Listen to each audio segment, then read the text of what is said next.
Olá, sejam bem-vindos! Está no ar mais um episódio do podcast Machonaria FC, aqui direto do canal da Machonaria no YouTube, num oferecimento do Marinho Seafood, The Ranch e Baixo Alfa. É mais ou menos dessa forma, meu caro Hilton Malta, que o senhor começa o Estádio 97 há exatos 26 anos, quase 30 anos, Sombra. Incrível, cara, bem-vindo. Valeu, obrigado pelo convite. Bacana estar aqui com vocês. Obrigado você por ter vindo. Valeu. Muito bom. É verdade, né, cara? Quase 30 anos. 26, anos, né? Já estamos mais perto aí, daqui a pouco 27 em fevereiro. É quase metade da minha vida, né? E vocês têm um monte de ouvinte que é muito mais novo que isso, né? Ah, sim. Pô, tem ouvinte de... Hoje mesmo, um ouvinte de 24 anos. Muita gente. De 24, 20, às vezes liga lá. É incrível isso, né? Que você imaginar que já estava no ar e tinha pessoas que hoje ouvem e não tinham nem nascido, né? Eu já vi você contando em alguns outros podcasts isso, mas conta um pouco pra gente como foi lá em 99 a criação, as ideias na rádio, como começou? Tudo começou do seguinte, né, cara? Era um momento que a rádio estava tentando se posicionar, até para criar alguns produtos que fossem interessantes para o mercado, né? E o futebol é algo que sempre teve interesse do mercado. Anunciante. Sempre teve. E a gente tinha algumas propostas ali que vinham de equipes um pouco mais tradicionais, com um formato mais tradicional, né? De fazer futebol na rádio. E, cara, mas o dono da rádio, um dos donos da rádio, né? São dois irmãos, o Zé, que é o que fica mais ligado à parte artística, ele não queria algo tradicional. Porque ele tinha um pouco de trauma de futebol, porque ele não gosta de futebol. Eu odeio futebol. E... Não tem nem time? Tem porque o pai dele era corintiano. Mas ele nem liga, mas o Corinthians perde, ganha, tanto faz, não muda nada na vida dele, né? E ele, quando criança, ele ficava com trauma, porque domingo o pai ficava ouvindo no rádio futebol à tarde, 5, 6 da tarde, e pra ele era meio que nem a musiquinha dos Trapalhões, antigamente pra gente, putz, amanhã tem escola. E ele começava a fazer associação, sabe, do futebol tem escola amanhã, e ele criou domingo, meio que um ranço do futebol. E aí ele falou, não quero esses caras. Então tá bom. Aí a gente deu a ideia, né, de fazer um negócio. Então vamos fazer um negócio aí diferente, né? Vamos fazer nós mesmos, então, né? Você já era funcionário da rádio? Já, desde 94. Já tava há bastante tempo. Desde 94. Muita gente acha, você tá lá por causa do futebol. Não, eu tava lá por outros motivos artísticos, né? Também de área música, de promoção, né? Totalmente voltado à música. Mas aí surgiu o estádio. Aí pegamos uma galerinha, tinha eu, mais dois lá, um santista, corintiano, eu... E fomos pro ar, cara, e toca o pau, vambora. Ô Sombra, a minha próxima pergunta é sobre esse outro trabalho que você tem na Energia 97. Porém, antes disso, o Valtinho, um dos idealizadores do projeto da Machonaria, vai fazer a honra aí, porque a gente tá com sede. Hoje não tem cerveja, o primeiro podcast que a gente grava sem tomar uma breja. Mas você precisa tomar uma aguinha com a gente na caneca. Tem problema, e o brinde é isso, é uma caixinha da Machonaria com a nossa canequinha dentro. Bela caixinha, né? Bonitinha, bela caixa. Uma bela caixa, né? Abre na frente. E o pessoal do estádio também vai gostar, porque depois você vai ver que tem uma surpresa. Ah, é? É. Tem até nossa cartinha de princípios aí dentro, mas ela é um pouco longa, então a gente aconselha sempre ler depois. Deixa pra depois, né? Já estreia ela aí. Maravilha. Tá tudo certo, né? Vamos estrear com uma água hoje.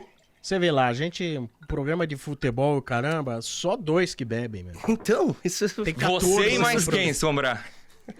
Não, eu sou o cara do refri, cara. Eu sou o cara do refri zero. Mas lá só o Portuga e a Lele hoje que bebem. E devem beber bem, hein? Bebem. Eles bebem bem. Né? O RG já bebeu mais. Saúde, Sombra. Saúde, Valtinho. Valeu, galera. Sombra, eu quero saber de você no que consiste o seu trabalho fora do Estádio 97. Quando você não tá no ar, fora do ar. O que você faz? Descreve um dia de trabalho pra gente. O que você é? Diretor artístico? O que significa isso? Coordenador artístico. E o que é isso? Então vamos lá. Lá na rádio, você tem uma programação que vai 24 horas ao ar. Tem lá os programas de futebol e tem uma parte musical da rádio. Tem os programas de entretenimento, como lá o Morde a Sopra, tem o Energia na Veia, que é uma parte musical voltada pro flashback.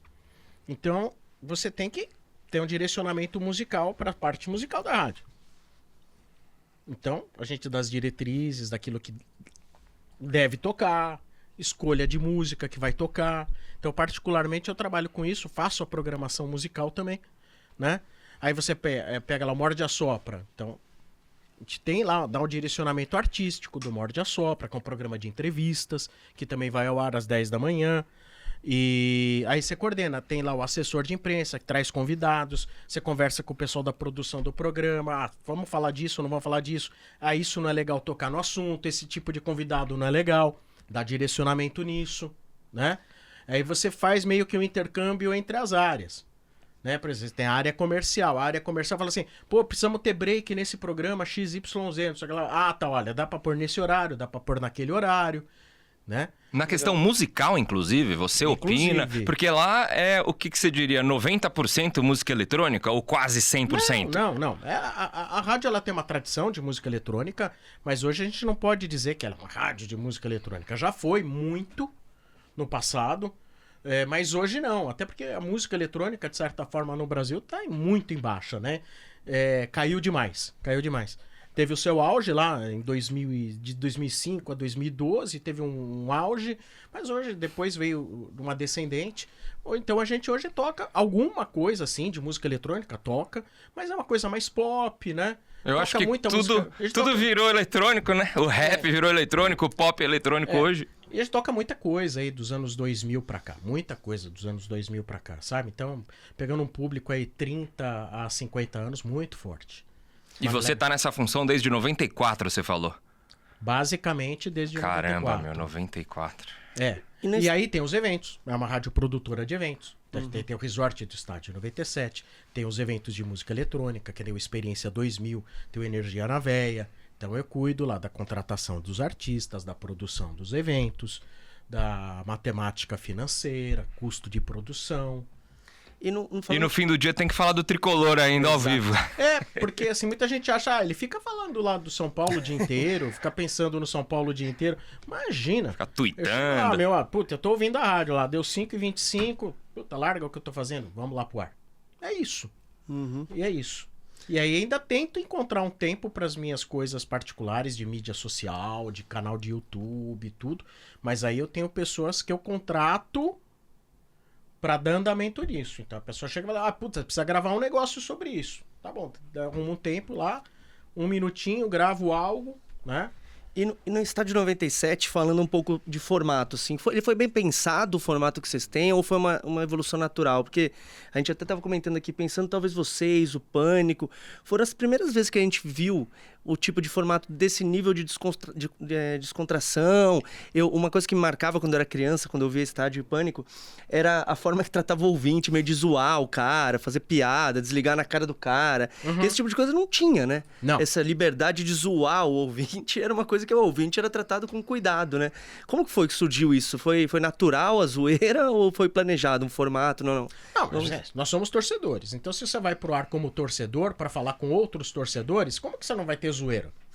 A zoeira parte do ouvinte pra cima da gente e muitas vezes da gente pra cima do ouvinte. Porque ali, eu sou São Paulino, aí tem o corintiano. O cara, se o corintiano está bem ou ganhou do São Paulo, ele vai me zoar. E vice-versa. Né? Uma via de duas mãos. Se alguém falar uma bobagem, tá ferrado. Tá ferrado, cara. Até porque o estádio, eles não ficam só focados no futebol, cara. Que nem hoje a gente tava fazendo o programa lá, surgiu o assunto do cara que paga pensão do que não paga, porque vai no jogo do Corinthians, ficou com medo de ir no jogo do Corinthians, porque a biometria facial vai pegar o cara, daí o mano fala, porque não pagou pensão, né? Ele fala, não é só porque não pagou pensão não, que o cara não vai. O público caiu, hein? Tem outros problemas, né? A torcida caiu lá, não sei o que lá. E aí já entrou no... E os caras já começaram a falar, não, tá certo, tem que pagar pensão. Aí o outro lá, tem os caras lá na rádio que tem que pagar pensão, fala, mas tem que fazer uma revisão. Então... A gente acaba transitando em tudo que é assunto, menos política. Aí política, eu meio que determinei que nesse assunto a gente não entra. Nunca entraram? Já teve, mas passou, falei, não. Só na política do meio do futebol. Porque a gente não tem nada a ganhar, cara, falando de política. Hoje em dia só cria ódio. Não tem nada, porque é o seguinte, se você acha X, o Y... não é que ele vai ter a rivalidade do futebol com você. Ele vai te odiar com todas as forças. É como se, de repente, aquela pessoa que você ouve no rádio e você gosta todo dia, porque fala, às vezes tem as brincadeiras do futebol. Se ele não for do seu partido, tem uma parcela da população que vai chegar e vai te odiar, te abominar. Pra virar um comunista ou fascista é rapidinho, né? Nossa, pra você virar comunista, fascista, é um negócio assim, uma coisa insana, né? Então, não vamos debater política. Como é que você lida com conflito? Porque eu lembro que tinha uma época que tinham lá 2 elementos do programa que não se falavam fora do ar e tal. O Benji e o Portuga. O Benji e o Portuga. Não, lá fora nem dentro. Perdão, não se falavam e ponto final, né? E eu gostava muito dos dois. Eu achava o Portuga uma figura e adorava o Benjamin Bach. Eu falava, pô, como é que esses dois não se dão bem? Aí depois que eu fui descobrir lá o negócio do Afonso Alves, lembra? Por causa a briga foi lá atrás, né? Mas isso foi só a cereja do bolo, né? Você, como líder do programa, você também é chefe dos caras? Como é que é a tua postura, Sombra? Você tem que ter um comando ali. Você tem que ter um comando, cara. Você tem que realmente chegar, botar os pingos nos is ali. Você tem que pontuar, né? Você não pode deixar largar e dane-se. Como é que é o teu estilo de liderança? Você é só apresentador do programa ou você impõe um respeito meio que fora das câmeras, fora dos microfones também? Óbvio. Se for necessário, né? Não é que todo dia chega lá... Olha, vocês estão errando nisso, estão errando naquilo, não sei o que lá. Nossa, tem a impressão que é um quartel. Não é. O pessoal é muito bom de trabalhar. São raras as vezes que tem que dar uma chamada em alguma situação. Raríssimas, assim, em 26 anos é muito raro. É raríssimo, cara. O pessoal é muito bom de trabalhar. Nossa, o Marcão, o Mano, o Domênico, o RG. O RG é quem eu digo, assim, não tem como existir o Estádio 97 sem o RG. Porque ele é o ponto de equilíbrio da história, né? Desde que ano que ele tá? Tá desde 2000. 2000, cara. Ele já era o RG número 2, o velho do estádio, no ano 2000. Imagina 25 anos depois. Então ele é uma espécie de ponto de equilíbrio. Até como o Vieira fala, ele é o nosso potinho antimofo. Né? Ele fica ali quietinho e tal, mas impedindo o bolor ali, impedindo o mofo da coisa, né? É preciso. Você tem que ter vários tipos de personalidade. Você tem os mais fanfarrões, você tem os mais racionais, você tem os mais nervosos, os mais calmos. O que não dá é pra você chegar e falar, não, vou montar uma mesa e todos com perfil semelhante. Tudo nervoso, tudo... como eu posso dizer? Hiperativos e nervosos. Se todo mundo for torcedor corneteiro, não funciona. Cara, não vai dar liga. Não dá liga, cara. Vai dar problema. Vai dar problema. Até aproveitando um pouco a brecha da pergunta do Maurício, porque... O programa Machonaria, né, aqui é o nosso projeto, ele fala bastante também um pouco disso, ele falou da sua liderança, né, o tipo de postura, a gente sempre tenta trazer o papo um pouco para esse lado, assim, de valores, coisas que a gente acha que é importante pro homem, e eu sempre reforço, que é chato falar isso, mas claro que pode ter mulher que também tenha esse tipo de valores, tá? A gente tá falando de uma coisa mais num olhar amplo social, né, não do indivíduo, coisas que a gente acredita que são importantes. Quando, por exemplo, a gente traz o Cafu aqui para bater um papo com a gente, porra, o cara é capitão, exemplo o cara até mais velho com físico invejável. Até hoje, quando ele vai jogar as peladas de fim de ano lá, a gente fala, pô, o Cafu ainda dava pra brincar. Então, a gente tenta abordar um pouco esse tipo de valor. Você, como líder desse projeto, um projeto tão longo, como a gente falou, quase 30 anos, vocês já mudaram o formato, mudou o número de pessoas, mudou um pouco a mídia, o jeito de olhar pro rádio, pro tipo... Tudo mudou nesse período. Como é liderar algo que exige valores importantes que a gente acredita? Como você falou, sabedoria de lidar com várias pessoas, quase como um capitão num time, coragem de saber abordar em determinados momentos, engrossar um pouco. Quais são os valores que você identifica ali que você foi precisando já ter, amadurecer nesse processo? O que foi importante, falando como a figura do homem líder num projeto ali com um monte de homem meio doido? Eu vou dizer pra vocês, cara, eu não sou muito da teoria, não.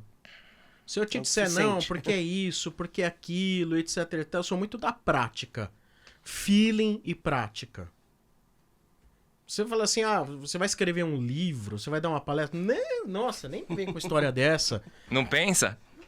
Os De 30 anos do estádio. Porque aí ia ser uma puta de uma enganação. Ia ter que contratar alguém pra escrever um monte de lorota. Porque, na verdade, é sentar lá e fazer a bagaça. E você tem o feeling de ver, ó, agora vai ferver vai ferver ali. Se não botar um ponto ali, uma vírgula ali, vai ferver o caldo. Você entendeu? É aquela coisa, vou fazer uma escala lá. Você tem que fazer a escala do programa. Puta, esse é legal quando tem esse. Você entendeu? Mas não tem muito uma teoria, valores, etc. mesmo, né? E tal. Obviamente, com o passar do tempo, a gente tem que entender que muitas coisas mudaram, o modo da sociedade encarar, coisas que se falavam lá em 1999, como coisas que se falam hoje. Você tem que se adaptar. Você tem que se adaptar. Mas também não vai virar um programa lacração bundão.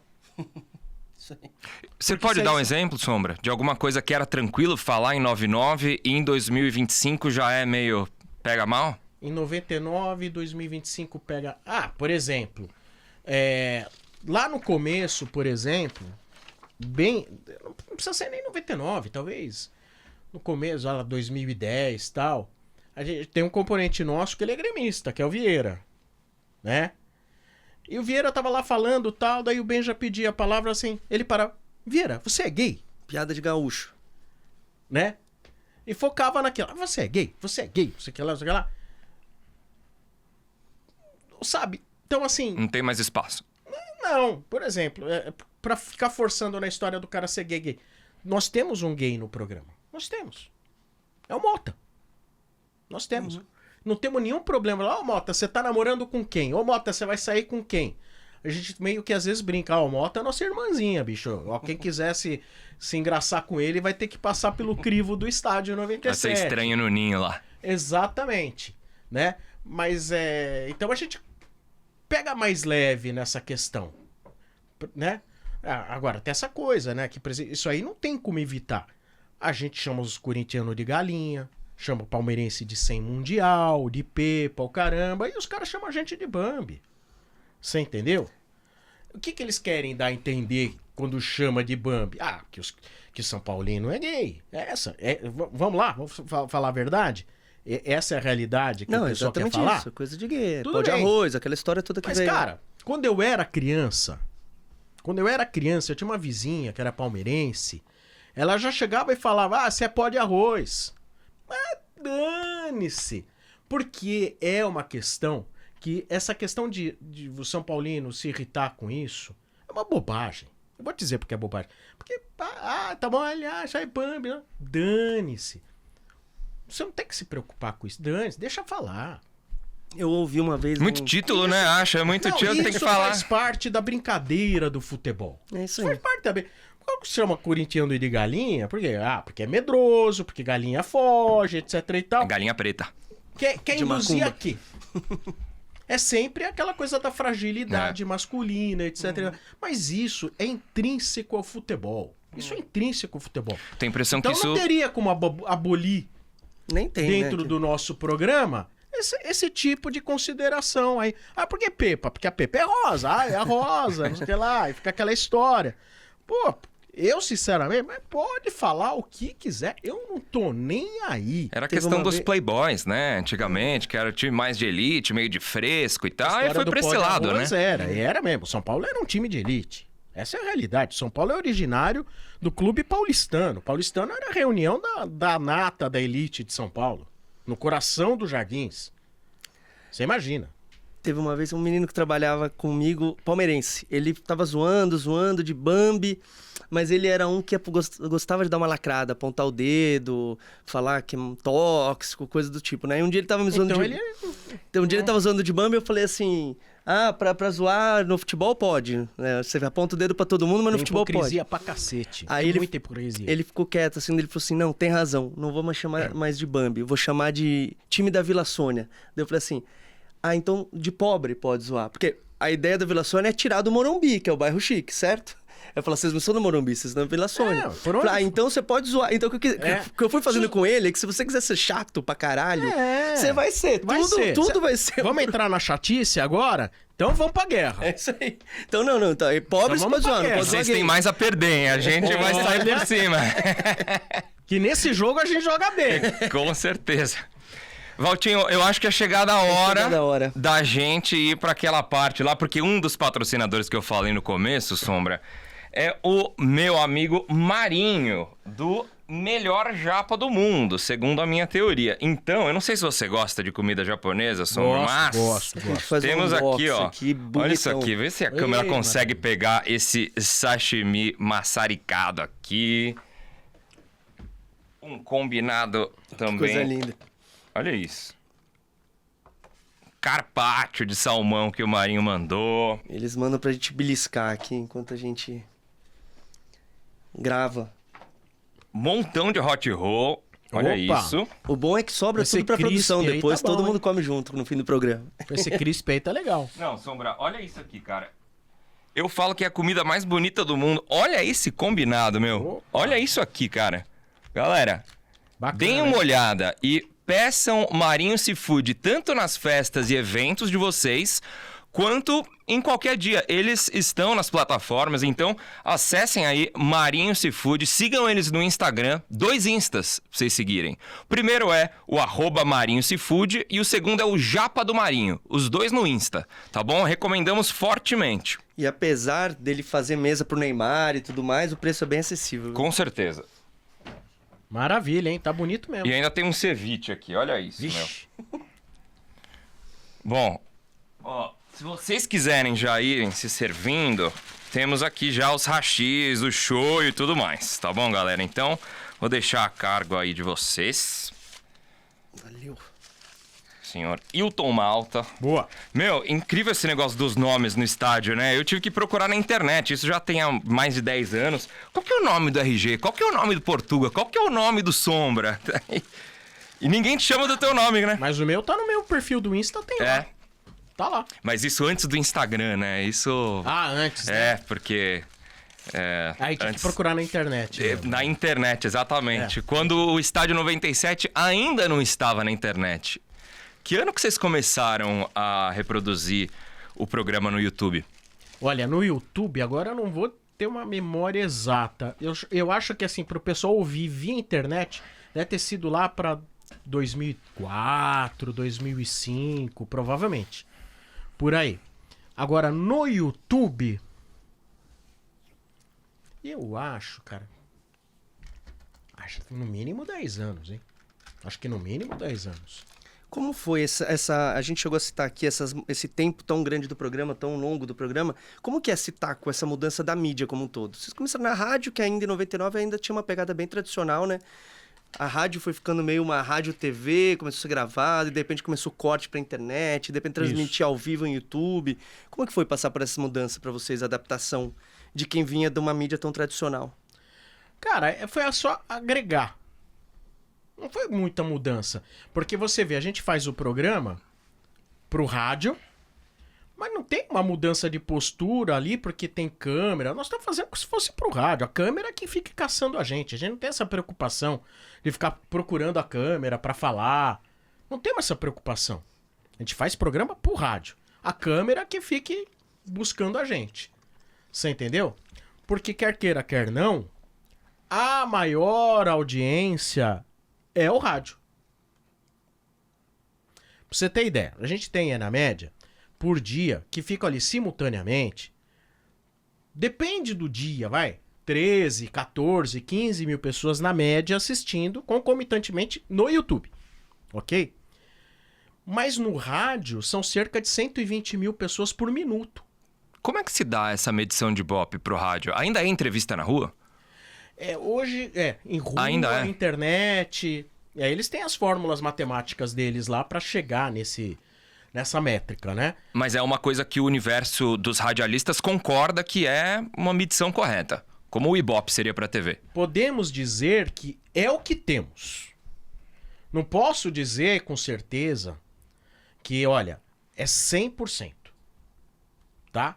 Como na internet, né? Que você consegue precisar o clique. É diferente. Quanto tempo assistiu. Exatamente. A internet tem ali, você tá vendo quantas pessoas acessaram, qual o total no final do dia. Então você teve ali, sei lá, 100 mil pessoas assistiram o programa hoje pelo YouTube. Bacana. O rádio, ele tem essas dificuldades. Por quê? Porque o rádio, ele é uma pergunta, que rádio você ouviu? É assim, que rádio você ouviu ontem? De que horas até que horas você ouviu essa rádio? E outra rádio? Você ouviu alguma outra rádio? De que horas até que horas? E ainda assim, nos últimos 30 dias, você ouviu alguma outra rádio? E aí vai. Então, a resposta da pessoa, não necessariamente, ela é exata. Né? A pessoa não pode ter essa precisão na resposta. Pode não ter Ninguém precisão vai ter na uma resposta. precisão dessa. Às vezes o cara não sabe o nome da rádio, quem sabe, né? Exatamente. Então, assim, mas a gente sente que a audiência do estádio sempre foi muito grande. E há muito tempo o estádio é primeiro lugar de audiência no horário. Há muito tempo. Aliás, é muito engraçado.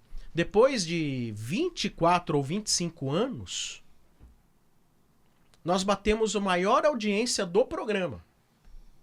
É mesmo na rádio? É. Que dia? Não, e você vai falar, meses. Então, por exemplo, no ano passado, que a gente tinha 25 anos, foi quando a gente teve a maior audiência registrada pelo Ibope em toda a história do programa. Você não tá falando de um dia, de um evento Não. especificamente no Alguns YouTube. meses que mostraram, olha, nesse mês vocês tiveram uma média de não sei quantas mil pessoas por dia ouvindo o programa. Pô, e depois, olha, quando tinha o programa não tinha YouTube, quando tinha o programa não tinha Spotify, quando tinha o programa não tinha tanta opção de entretenimento, lazer, blá blá blá blá blá blá. Quando começou o programa, e já quando era sucesso, 2, 3, 5, 10 anos depois, ele não tinha tanta audiência no rádio como tem hoje. Mas será que a própria internet não alavanca? Por exemplo, eu sou muito impactado pelas músicas que os ouvintes mandam, aquele momento da zoeira ali. Sim. Hoje com a IA tá absurdo isso, né? A galera manda umas músicas muito boas, tal, de zoeira com o clube depois Claro. do jogo. Eu sou muito impactado. Eu acho que isso também ajuda a reverter, não? Claro que ajuda, claro. Outra coisa, né? Mas o que é legal é que você fala assim, pô, mas depois de 25 anos e superando a audiência. Né? Que você fala, pô, depois de 25 anos o auge já foi, etc. E é legal você, depois de tanto tempo, estar vivendo, em termos de audiência, o auge. Isso é muito legal. Aí você fala, vocês se programaram pra isso? Não, a gente não se programou pra isso. Mas é óbvio que eu acho que a amplitude que a internet dá e que te joga pra outras pessoas que não conheceram, né? Falando rádio Grande São Paulo, né? A gente fala, o cara ouve a rádio. Se ele ouvir em Pernambuco, não conta pro Ibope, porque Ibope é Grande São Paulo. Ela mede a audiência na Grande São Paulo. Mas ainda assim, na Grande São Paulo, muita gente descobrindo o programa. É aquela coisa. Teu pai é vivo? Meu pai é vivo, 65 anos de idade. Talvez se ele estiver no carro, ou em casa, em algum lugar, ele vai, deixa eu acompanhar o estádio 97. Quando você tinha 10 anos, provavelmente se nem entrevistado pelo Ibope você seria. Mas na tua casa, onde tinha um ouvinte, agora tem 2. Você e o seu pai. Me impactou. Né? Exatamente. E tem hoje gente que vai na rádio com filho. Daqui a 20 anos, será? Ó, a gente teve outro dia na rádio, foi o avô, o pai e o neto. Que legal. As 3 gerações ouvem. E, Sombra, deixa eu... E detalhe, quando esse cara foi na rádio, a primeira vez, ele não tinha nem o filho nem o neto. Óbvio, se não tinha o filho, não podia ter o neto. É engraçado, muito tempo, né? cara. Isso é demais.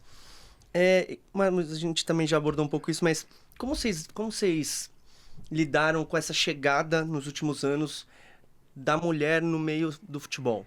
Porque, claro, sempre teve ali alguma coisa mais como uma Renata Fã, algo do tipo, pelo menos há algum tempo tem, mas hoje em dia elas estão mais presentes mesmo em mesas de debate, narração, comentário, tem polêmica, gente que acha que tem que trazer, incorporar, tem gente que odeia. Como que vocês lidam com isso? Como que vocês trouxeram isso pra dentro? Qual é a Eu acho assim, em nenhum momento a gente chegou e pensou, tem que ter mulher. Eu sempre penso, tem que ter gente boa. Eu não penso que tem que ter homem ou que tem que ter mulher. Tem que ter gente boa. A Lelê pintou lá, eu falei, ela é boa. Foi a primeira da história do estádio? Uhum. Essa é boa, mas foram outras lá, participaram como convidadas, etc e tal. Falei, ela é legal. Ela tem que fazer. Ela é carismática, manja de Corinthians, gente boa. Não é lacradora. Uhum. Não tem problema. Ela podia estar aqui, com a gente no papo que fosse. No papo que for. Não tem frescura. Bora chamar a Lelê aí. Ela vem de Bora. Corinthians, vem de Tricolor, fazer um debate aí com a Lelê. Vai dar um puta papo aqui com vocês. Ela é sensacional. Só que aí a gente vai tomar uma cerveja, Sombra. Aí vocês vão ter que Vai ser uma funcionária sua bebendo numa entrevista. Não tem problema, tô nem aí. Só não pode beber lá na rádio. Lá na rádio não pode, né? Porque a gente já teve vezes lá que a gente fez evento da rádio e tal. Puta, teve integrante do programa que bebeu. Meu Deus do céu. Aí o cara volta vomitando. Fez o programa pra lá de Bagdá. Porque sexta-feira vocês fazem o Estádio 97 do Resort. Tem isso, né? No fim de semana do Resort a gente faz. Mas já teve coisa da gente fazer o programa no patrocinador. Era um de cerveja. Tá? Isso foi lá pra 2000 e pouco. Teve um dos integrantes do programa que aí começou a beber. Cara, quando tinha 1 hora de programa, tava já trilili. Mas já tava trilili. E patrocinador lá. Mas é que meteram cerveja nos caras. Então hoje, por exemplo, quando a gente faz lá o Resort do Star 97, a gente faz o programa lá na sexta-feira. E eu falo pro pessoal da produção, cerveja nem pensar. Depois que acabar o programa, cada um bebe. Durante o programa, de jeito nenhum. Porque, quer queira, quer não, o programa é de 2h30. Se o cara começar a beber, 1 hora depois, dependendo da pessoa, tá zoada, cara.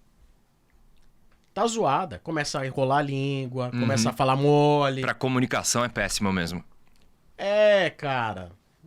Não é legal. Não é legal. Como é que funciona a questão de palavrão? Eu sempre tive essa curiosidade. Às vezes sai um porra, sei lá, mas alguma coisa mais pesada. Vem essas CAD, eu não sei como é que chamaria uma agência reguladora. Te encheria um saco lá? Não, nunca. Não? Nunca. Então meio que é liberado palavrão em rádio? Como é que funciona? Um certo bom senso, né? Tem que ter um certo bom senso. Se você todo dia for pro ar e pegar pesado, gratuitamente, tem o palavrão gratuito, forçado, que é inadmissível. E tem o palavrão que você vê, nossa, foi muito espontâneo. É interjeição, né? Foi muito espontâneo, dentro de um momento, um contexto cabível, que não soou agressivo, que não foi agressivo a ninguém. E aí é cabível. Mas nunca tivemos nenhum problema em relação a isso. Às vezes o que acontece é que às vezes a gente pega pesado numas brincadeiras assim, né? Que às vezes tem pai que fala, putz, meu, olha o que vocês estão falando. Tem pai que manda e-mail falando, meu, tava com a minha filha no carro. Sabe? Eu compreendo. Mas assim, puta, todo mundo sabe como é o Estádio 97. Então assim, se você está com a sua filha no carro, um filho menor de idade, não sei o que lá, sabe? Procura outro conteúdozinho. Você faz assim às vezes? Tipo, galera, próximo tema, você tem alguma estratégia? Faço. Manda um merchan aí e tal, solta um comercial. Tem lá o juiz, segue o jogo. É verdade, tem o segue o jogo. Segue o jogo. É verdade. Tem umas formulinhas ali pra cortar. Vocês conseguem separar bem essa questão dos parceiros, dos amigos, profissionais que trabalham juntos há muito tempo, homem mesmo, com as suas visões pessoais, políticas, um é casado, um é solteiro, um bebe, um não bebe, do futebol? Vocês separam completamente isso, não deixa a zoeira do futebol intervir como chegar num ponto de nos falarem no programa, como foi o caso que a gente falou aqui. A mistura vocês conseguem separar bem ou acaba misturando? O torcedor às vezes invade e as relações se abalam um pouquinho. Nunca mais se abalaram. Elas nunca mais se abalaram. Ali o problema é que deu faísca. O Benja é muito fácil de faiscar. O Portuga é turrão, teimoso também. Então eram 2 figuras muito fáceis de faiscar. Essa é a realidade. Você entendeu? Mas eram 2 figuras que tinham a sua determinada importância, tinham amigos dentro do programa, né? Então não era o caso de falar assim, brigou, vou ter que escolher um. Então, vocês não vão se falar, então não se fala. Pra você foi uma questão durante os anos todos lá? Ou você meio que tocou, cara, o importante é o ar, se ficar legal pro ouvinte, dane-se e vamos tocar em frente? Teve uma conversa com cada um deles? Teve uma conversa com cada um deles? Não quer falar, não fala. Dane-se. Então não vai falar. Porque também se forçar a falar, forçar eles se falarem, de que ia adiantar? Ia ser falso. Eles não iam acabar se falando. Agora, como é um programa que tem muita gente pra se falar, não vai falar, dane. Você tem mais 8 pra falar. Você entendeu? Se a gente tiver em 8, você não conversar com um, vai andar a brincadeira. Sim. Tem muito ego? Tem. Tem. Não. O ego tem. Não é que tem lá no programa. No mundo. Tem no rádio, na TV, na internet. É ego demais. Se tem gente, tem ego, né? Tem gente e tem ego. Uns mais, outros menos. O nosso próprio, às vezes, né? Que a gente tem que lidar. De todo mundo. De todo mundo, sabe? O ego é o maior problema do ser humano, cara. Mas é legal que o chefe lá é São Paulino, né? Como deve ser as coisas, né? Então eu acho que tá tudo certo. Uma linha de conduta ou bom senso não tem time. Com certeza. Não tem time. Mas corintiano jamais seria. Vamos falar? Bora falar de tricolor, tri do mundo? Como jamais que é? rebaixado? Como que é a sua relação com São Paulo? Como que São Paulo representa na sua vida? Como começou a sua primeira lembrança? Cara, olha, eu acho que o São Paulo, de certa forma, é responsável por a gente ter um programa como Estádio 97. Porque se não fosse o amor que eu tinha pelo programa, pelo São Paulo, esse fanatismo, será que eu ia me pensar em programa de fanáticos falando? Né? Tudo bem.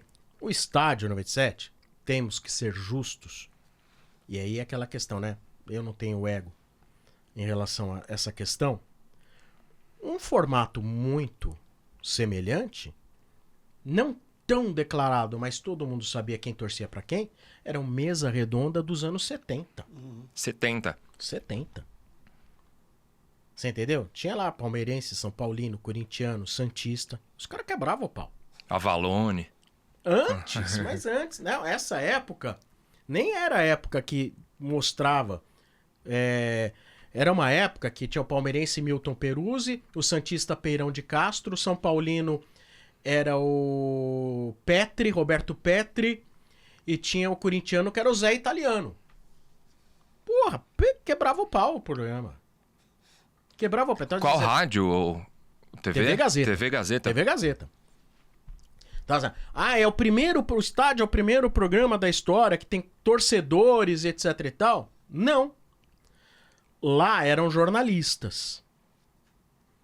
Mas que não tinham muito de disfarçar o seu time. Não tinha. Mas depois isso também do Mesa Redonda parou, né? O que teve depois entrou o Avalone na sequência. Mas o Avalone, ele era um palmeirense. Puta figuraça. Né? Mas não tinha muito aquilo, não manteve aquela coisa do santista, corintiano, São Paulino. Então, Chico Lang, corintiano, mas era um pouco menos assim, né? E outra coisa, fonte de inspiração, que foi o show de rádio, um programa de rádio onde não é que eram verdadeiros torcedores, eram personagens que simbolizavam um torcedor São Paulino, um corintiano, um santista, um palmeirense, tinha esquetes de humor, tinha quadrinho. Gente, o show de rádio foi a coisa mais incrível que já pra mim, é o que mais incrível que já existiu no rádio, né? Mas essas coisas ficaram guardadas lá nos anos 70, até começo de 80. Nada mais depois veio próximo a isso. Ele tá lá em 99. Como que o torcedor se manifesta no rádio? Não se manifesta. Não tinha uma manifestação de torcedor no rádio. Eventualmente, quando alguém participava de um programa, oi, tudo bem, que time você torce e tal, mas não tinha aquela coisa, torcedores falando no microfone e defendendo, sem aspecto jornalístico. Não tinha isso. Eu falei, pô, acho que dá um encaixe legal se a gente fizer um negócio desse jeito hoje, tem uma carência no mercado. Existe uma carência, um espaço a ser preenchido. E aí, por isso que a gente conquistou, acho que. E você se lembra São Paulino desde que se lembra por gente ou não? Foi um processo de... São, desde que... Até porque meu pai fazia uma lavagem mental em mim, embora ele não fosse São Paulino. Meu pai é palmeirense. A gente falou do senhor José Ricardo Destre, um beijo, pai. Palmeirense, mas formou um São Paulino. É a evolução da espécie, né? Então, porque meu pai é torcedor da Portuguesa. Mas vamos lá, entender o contexto da coisa. Começo dos anos 70... o São Paulo era muito diferente do que é hoje. O São Paulo era realmente um exemplar. E o meu pai fala assim, putz, Corinthians e Palmeiras eram times de bagunça, cara. Sempre foram bagunçados demais. E o São Paulo, ele tinha uma outra aura, assim, sabe? Tinha uma maior correção e tal. E aí meu pai fala assim, pô, você tem que ser São Paulino, o maior estádio particular do Brasil, né? Tem dirigentes bons, não é aquele pessoal que tem no Corinthians, no Palmeiras, assim, né? Ele te incentivou a virar São Paulo. Sim, pra virar não, ser. Sim. Nunca foi torcedor da Portuguesa, não tinha essa opção. Imagina. Né? E jamais ele faria qualquer incentivo nisso. Então aí veio essa importância do São Paulo lá com 4, 5, 6 anos, já com aquela coisa, São Paulo, São Paulo, São Paulo. Aí quando eu já tinha 8 anos, eu já tava completamente assim, fanático, de chorar se perdia. E assim, tão fanático que assim, putz, eu lembro uma vez São Paulo perdeu pro 15 de Jaú numa quarta noite. Sabe aqueles jogos que você fala, que merda é essa? Hoje você fala, puta, que São Paulo e 15 de Jaú, né? Que porra é essa? Sei lá, devia ter 4 mil pessoas no estádio, né? São Paulo perdeu, puta, eu me debulhava. Como assim perdeu? Dia seguinte é uma merda. Puta, eu fiquei... Ele criou um monstro, né, meu? Você fala que o São Paulo que você conhecia acabou. Você tem essa frase, né? Acabou, Aí acabou. eu queria saber de quando exatamente que você tá falando. Qual que é o São Paulo? Porque eu te falei, comecei ali em 98, 99, com estádio 97. Você tá falando de um São Paulo até pré isso, quem sabe? Não, eu acho que assim, meados dos anos 2000, ali... Pós-trimundial ali? Perpetuação do pós-tri Juvenal, brasileiro, desculpa. O modus operandi político do Juvenal, que é uma coisa muito Brasília, né? Ali eu falei, ferrou. Aquela sequência ali, Juvenal, Aidar, Leco, foi complicado, né? Ali na verdade é só o resultado, né, do que o Juvenal aprontou. O Juvenal, eu posso dizer que ele era um bom diretor de futebol. O Juvenal foi um ótimo diretor de futebol, com ótimos resultados, em 1984, quando ele era diretor de futebol e o Aidar era presidente. Depois inverteu, né? E o Aidar, ele era filho de um cardeal são paulino que era o Henri Aidar, que foi um grande presidente também. O São Paulo, ele era totalmente dirigido por pessoas de alta capacidade de gestão. Era o Galvão. Pô, o Galvão era dono da Bardal, meu. Aí você tinha Constantino Cury, tinha uma rede de concessionárias de automóveis. Era presidente da Fundação Casper Libero, né? Aí você tem lá o Dalora, que se eu não me engano, acho que ele é vivo ainda. É dono de um monte de universidades. Figuras do mundo judiciário também. Aí você pega o Laudo Natel, que, ele era diretor financeiro do Bradesco, cara. Você quer ser diretor financeiro da maior instituição bancária à época do Brasil, né? Ele era governador, porque ele já era ligado ao São Paulo lá nos anos 60. Era um time de vanguarda mesmo, né? Tava à frente do tempo. Tinha uma turma muito... de uma capacidade diferenciada. Tinha uma visão à frente, né? E o momento foi a perpetuação do Juvenal no poder, aquele terceiro mandato. Você acha que ali meio que encerrou essa grande fase do São Paulo? Desculpa, até acrescentando a pergunta sobre... assim, eu comecei um pouco antes dele, mas 93 ali são as minhas primeiras lembranças de futebol. Então, assim, até quando o Juvenal assumiu ali na sequência do Portugal Gouveia, quando eu fui me informar um pouco da história do Juvenal dentro de São Paulo na época, e eu vi isso, falei, cara, o cara tá aqui desde a década de 80, o Aidar também. Ele foi presidente no fim dos anos 80, ele destruiu São Paulo. Já em 80? O Juvenal, ele destruiu São Paulo. Tá. O São Paulo não tinha nem uniforme pra vestir. É mesmo. Porque eu lembro que o Juvenal, pela figura folclórica, né? Ele ficou meio... E aí faleceu e tal, fica uma coisa meio intocável.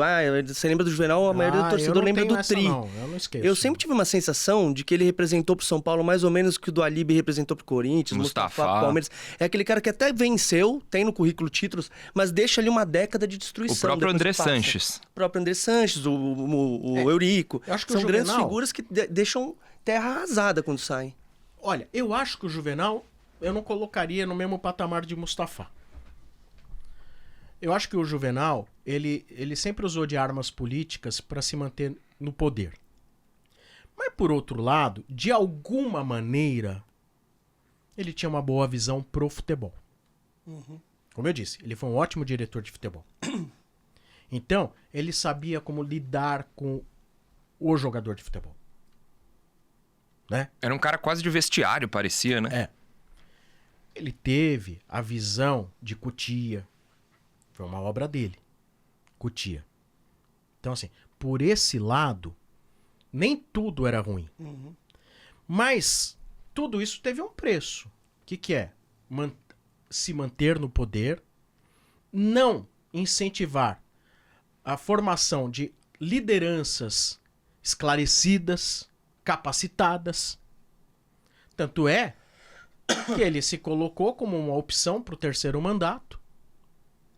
E ele teve a manha de politicamente conseguir mexer no estatuto para poder ser o presidente do terceiro mandato. Ele tinha todo mundo na mão. Isso não era o São Paulo. Então existe um São Paulo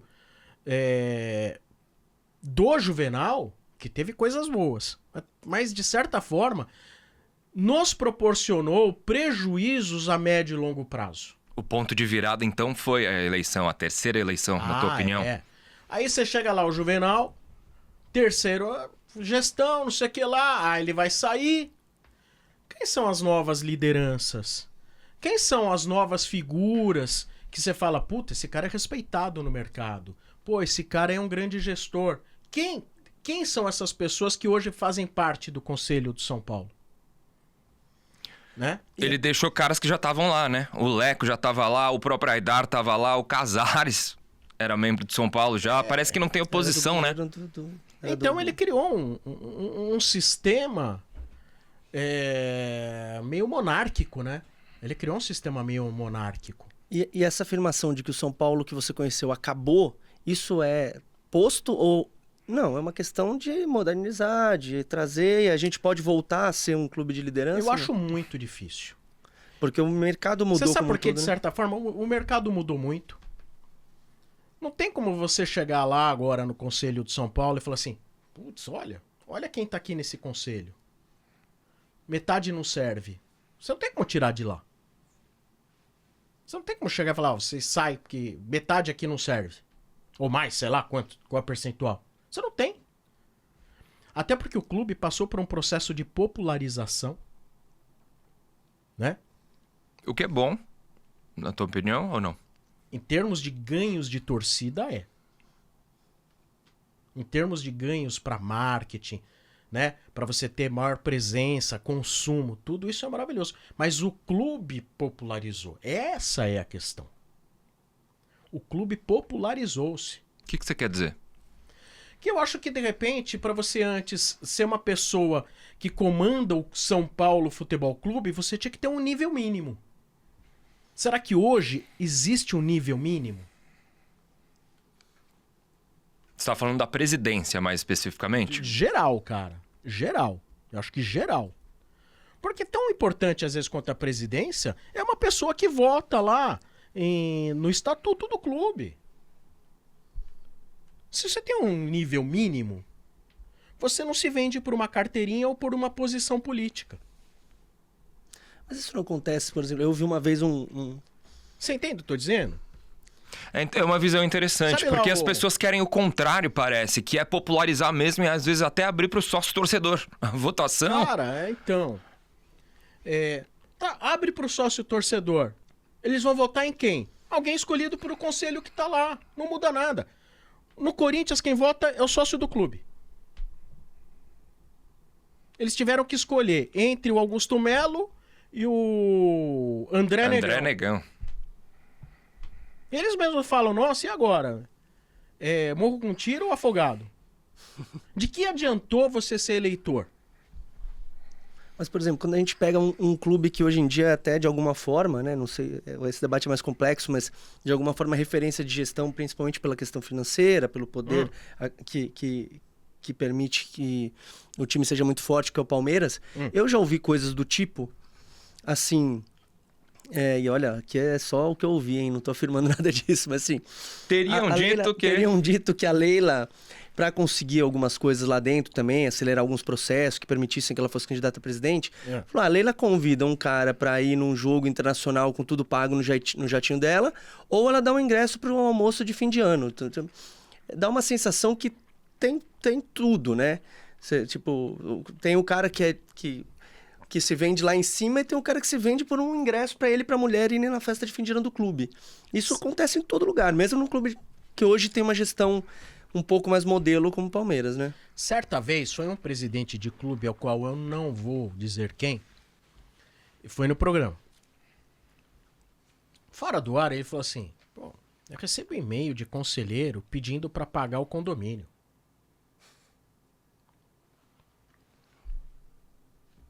Entendeu? Entenderam? Entendeu o nível que tá? Você entendeu o nível? A gravidade. É. Não tô dizendo que é no São Paulo. Também Não, tô isso é no dizendo. Brasil. Patrimonialismo é um problema nacional, pô. Cadê a minha emenda? Cadê a emenda que eu vou mandar pra minha cidade? Se quiser o voto, né? O clube é isso, cara. Ah, viaja no avião. Ah, vai jogar na Libertadores. Ah, deixa eu convidar esse aqui. Vou convidar nobre conselheiro. Vai lá. E as pessoas vão lá por causa de uma viagem de avião, pra acompanhar o time. Eu vi lá, acho que era o Ronaldo falando, quando ele tava no Cruzeiro, né? Que cada conselheiro tinha direito a não sei quantas, mas era tanta camisa. Sim. Como assim? O montão de ingresso pra organizada e o montão de camisa para os conselheiros. Pô, eu já começo o ano com 5 milhões em dívida com o patrocinador. Vocês concordam, cara, mas assim, um clube como São Paulo, com uma receita de 700 milhões, você não pode ter tanta gente incapaz tomando conta de 700 milhões. Porque quer queira, quer não é só o presidente que toma conta dos 700 milhões. Né? Tem lá os conselheiros que avalizam o que o cara tá fazendo. Se as contas foram aprovadas. Se as contas são aprovadas. Então estão avalizando. Pô, uma empresa que rende 700 milhões, geralmente tem que ter um CEO muito top, tem que ter um financeiro power, tem que ter um comercial, um marketing, tem que ter tanta coisa com tanta gente capacitada. Me corrija se eu estiver errado. Pelo que você está falando aqui, as coisas estão caminhando, na sua opinião é óbvio, para uma SAF. Única opção, é isso? Não, a única opção mas não vai. Mas na tua cabeça, eu quero saber a tua opinião. Se você puder escolher, a SAF exatamente. era a solução. Sim. Até para limitar esse conselho despreparado. Não é qualquer SAF que é a solução. Mas eu entendo que não só para o São Paulo, mas como para o Corinthians, como para o Santos, o modelo SAF é a única solução. Não necessariamente qualquer modelo de SAF. Porque também tem que ver aí. Você vai vender para quem? Às vezes você pode vender para alguém que é mais do mesmo também. Porque o cara tem aquele chamado cash out, né? O cara precisa pegar o dinheiro também, né? A gente tá quase com 1 bilhão de dívida, né? O cara vai colocar uma grana lá para sanar essas dívidas, parar de pagar juro para banco, mas ele vai querer essa grana de volta em algum momento, né? Não, veja bem, se o cara comprar o clube, ele compra, a na dívida, maioria das vezes, com o intuito de ter lucro. Só que clube, para dar lucro, ele tem que ter desempenho esportivo. Você concorda comigo? Pode ser que ele fale, não, olha, esse ano eu vou deixar o time na merda, que eu quero tirar dinheiro do clube. Eu quero pegar só lucro. Então você pega lá, vamos imaginar? Então você pega um clube onde você tem lá uma folha de pagamento de 25 milhões ao mês, né? E você tem lá uma receita de 700 milhões, vários patrocínios, etc e tal.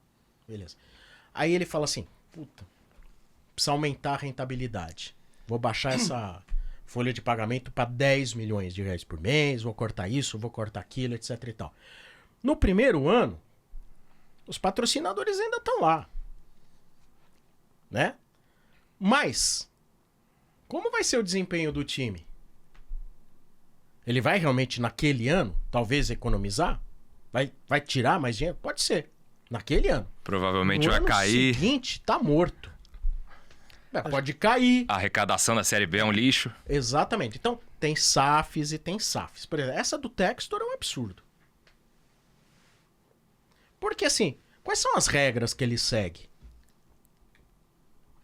As regras dele. Apesar do desempenho esportivo, você ainda acha um absurdo o modelo. Acho que não podemos justificar uma SAF como boa só pelo desempenho esportivo. Até porque isso O Botafogo é uma transitório, né? empresa hoje que dá lucro ou dá prejuízo? Qual é o caixa verdadeiro do Botafogo? Onde se mistura com o do Lyon? Que, aliás, foi rebaixado na França.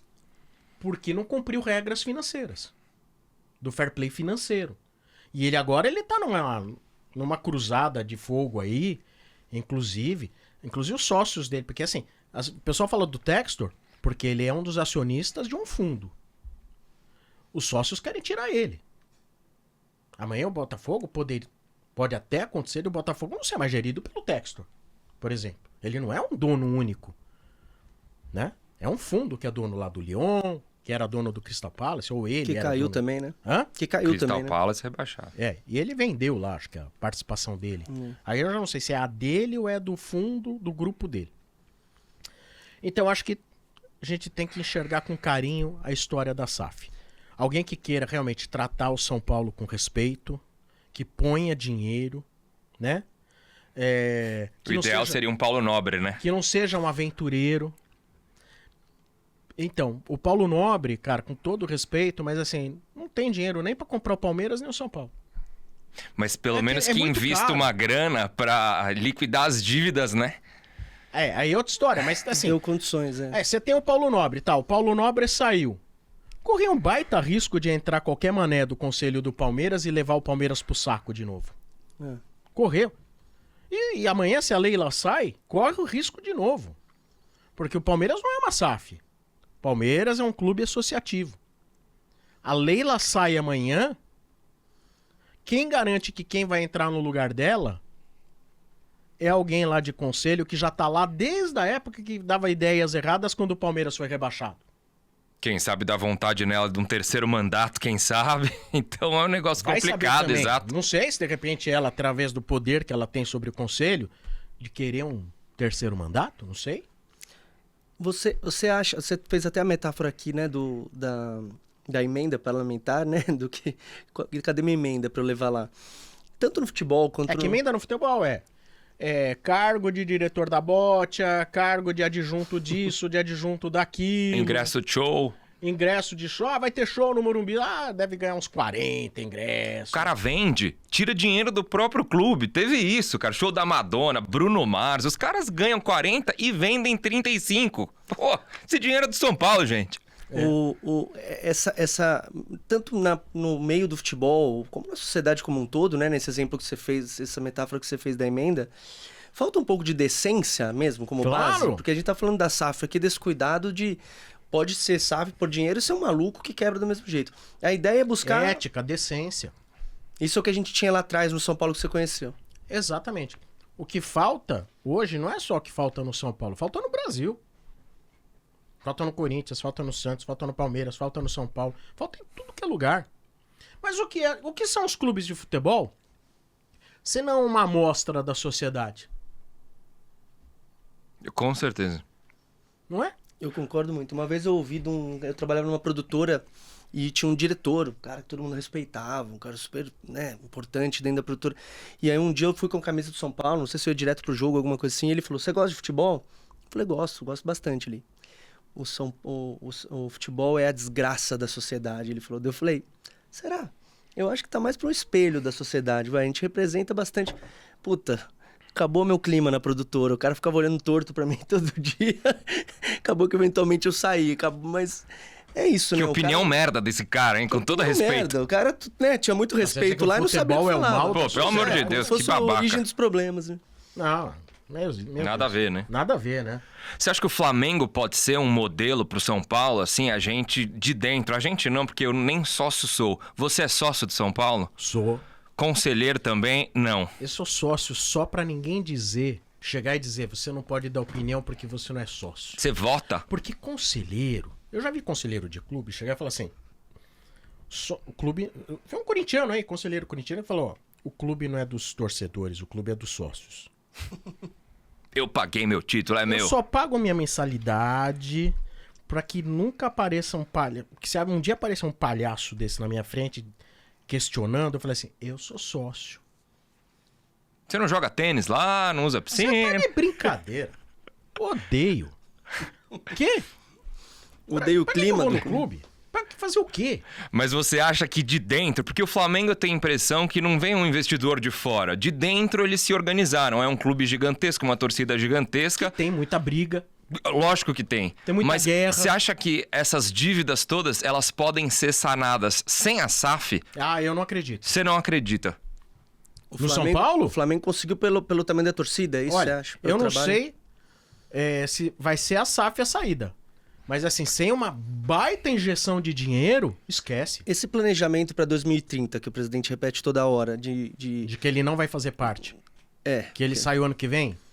Mas ele deixa meio pronto a história do fundo, né? Para pelo menos diminuir dívida bancária, essas coisas. Você acha que é improvável que a gente consiga chegar em 30 pelo menos equilibrado financeiramente? Se o plano for respeitado, diminui folha. Ele se elegeu lá e assumiu São Paulo foi em 20, né? Com promessa de austeridade financeira, de um novo São Paulo e blá blá blá, blá blá blá, blá blá blá. Dobrou a dívida. Estamos com 1 bilhão. 1 bilhão sem pandemia. Com títulos até, né? É? Com alguns títulos. Mas eu não sou daqueles que acho que o título justifica tudo. Não, sim, eu quis dizer assim, título da Copa do Brasil que dá muito dinheiro, o patrocínio aumentou e ainda assim a dívida aumentou muito. Acho que tem um certo mérito do valorização da camisa, tá? Acho que assim, antes dele, a camisa do São Paulo tava uma feira de baixo nível, né? Propaganda de arroz, refrigerante de quinta linha. E um pouco antes disso a gente ficou sem patrocínio master, sei lá, 1 ano. A gente teve um período bem difícil. Sócio torcedor lá na camisa, né, e tal. Não, ridículo, né? Então, assim, São Paulo tava no limbo. Acho que na área do marketing melhorou. Eu acho que melhorou.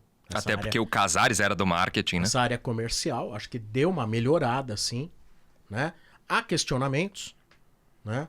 Que nem, por exemplo, eu não sei até onde que houve uma pressão da torcida no sentido de tipo, pô, eles fecharam lá com uma bet que pagava a mesma coisa, quase a mesma coisa pro Fluminense. Falei assim, opa, como assim? Como que a bet vai pagar a mesma coisa que paga pro Fluminense? Né? Olha o Fluminense ali. Nosso câmera ali. Tricolor das Laranjeiras. Olhando torto pro sombra. Mas não é nada mas... contra... Não é. É que assim, o tamanho de torcida é diferente. Assim como o São Paulo não pode querer exigir o mesmo valor do patrocínio de camisa do Flamengo. Não pode querer exigir o mesmo valor de patrocínio da camisa do Corinthians.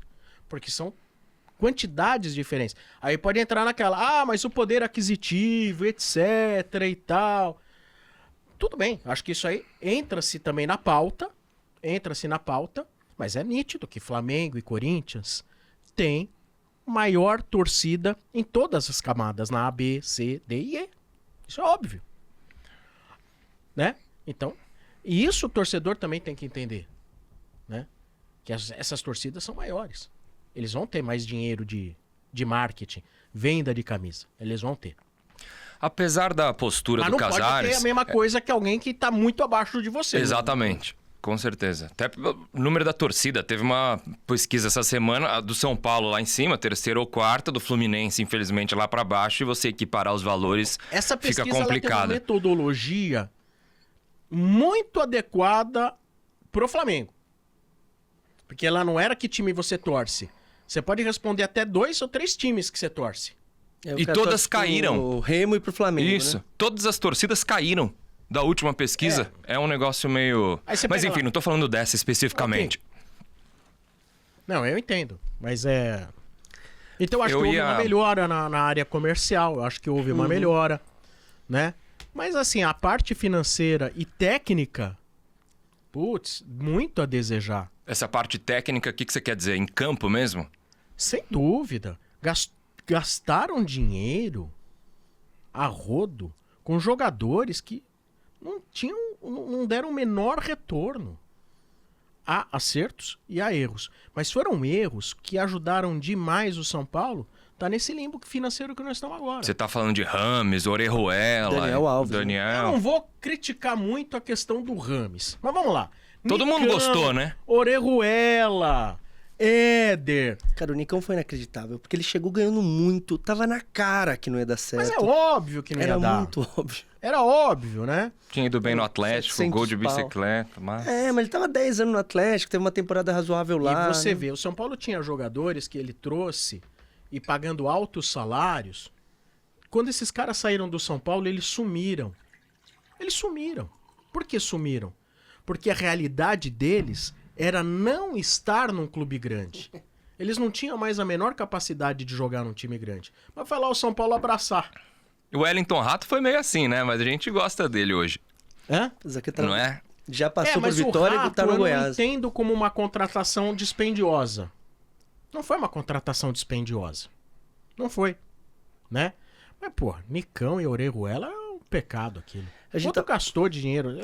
Tomando esses dois exemplos, mas tem mais. A gente tá falando já de dentro do campo agora, e eu vi recentemente, não sei se foi no estádio mesmo ou em algum podcast, você falando, fazendo uma afirmação que eu e o Maurício aqui provavelmente vamos discordar, porque no nosso grupo de amigos São Paulinos já temos quebra-pau com isso. O Zubeldia foi o pior treinador de São Paulo dos últimos tempos? Porque sim, ele tem um trabalho que é questionável em várias frentes, mas dá pra afirmar que ele foi o pior? Ah, com tanto tempo dirigindo? Não tem a menor dúvida. Com um ano de Um trabalho? ano e 2 meses? Eu não lembro de alguém tão ruim num ano e 2 meses dirigindo São Paulo. Eu não lembro. Com resultados bons, hein? Resultado. Quais? Olha, o Quais resultado... resultados bons? Eu digo resultado no macro, porque Ah. no Paulista a gente foi eliminado com aquele... Né, o jogo ridículo lá do pênalti do Vitor Roque no Allianz, que não foi absolutamente nada. Ele entregou o time com a segunda melhor campanha da Libertadores. Depois de anos, a gente se classificou no Campeonato Brasileiro em sexto, tranquilo. Fez uma Então- Libertadores razoável em 2024, foi no detalhe ali, a eliminação. Perdemos por campeão em 24. E com Eu acho todas- que são todos esses aqui- resultados. Não resultado de jogo, porque assim, a performance em campo, o time do Deixa eu Zubeldia não desejar. jogava nada. É. Isso é uma real. Agora, você não acha que o todo do Zubeldia, ele E se você salvou? Tem, Não, você tem não, atenuantes, não não, acho. tem? A questão de lesão, a questão de elenco enxuto, do ano passado pra cá perdeu muita gente, trouxe pouco. Você tem alguns atenuantes pra que eu... tá fácil falar do Crespo agora, mas é um começo de trabalho, né? A gente tem que ter um pouco de pé no chão, né? Então, quando o Crespo chegou, eu não falei, eu não sei o que vai acontecer. Mas a certeza do que não pode continuar eu já tenho. Mas é minha opinião. Eu acho o desempenho do São Paulo nas mãos do Zubeldia um pavor. Não, isso é verdade. Jogava mal pra o jogo cacete, era- velho. dava Isso é angústia, verdade, é. cara. Jogava mal demais. Mal pra caralho. Mal demais. Gente, quase ganhou do Botafogo. A gente foi massacrado no Rio de Janeiro. Foi. Aqui no primeiro tempo, a gente tomou baile dos caras. Quando deu 30 minutos, 20 minutos, ele tirou o William Gomes. Tava O Lucas perdido. perdeu um pênalti, né? Hã? O Lucas perdeu um pênalti durante o jogo. Foi foda, cara. E você Eu não acha isso... sei, mas assim, essa coisa de perder pênalti, ela acontece. Só que quando você tem um time que não joga bem, você tem que... Aquela única chance que você tem, você não pode perder. Infelizmente, eles perderam. Infelizmente, eles perderam essa chance. O São Paulo do Zubeldia nunca jogou bem. Ele não punha o Ferreirinha pra jogar no ano passado.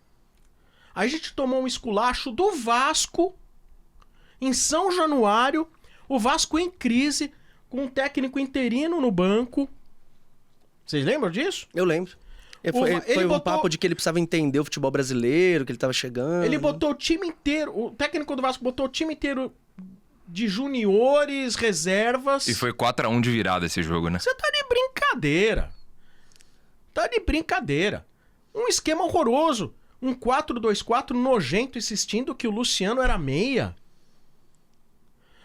E os caras, eu não sei, até vocês, outros, falam assim, mas ele tinha jogadores machucados. E o Campeonato Paulista? Quem tava machucado? Me diz, quem que tava machucado? E o desempenho no foi Campeonato bem ruim Paulista? também, né, no Paulista. Teve jogos muito sofríveis ali com a Água Santa, né?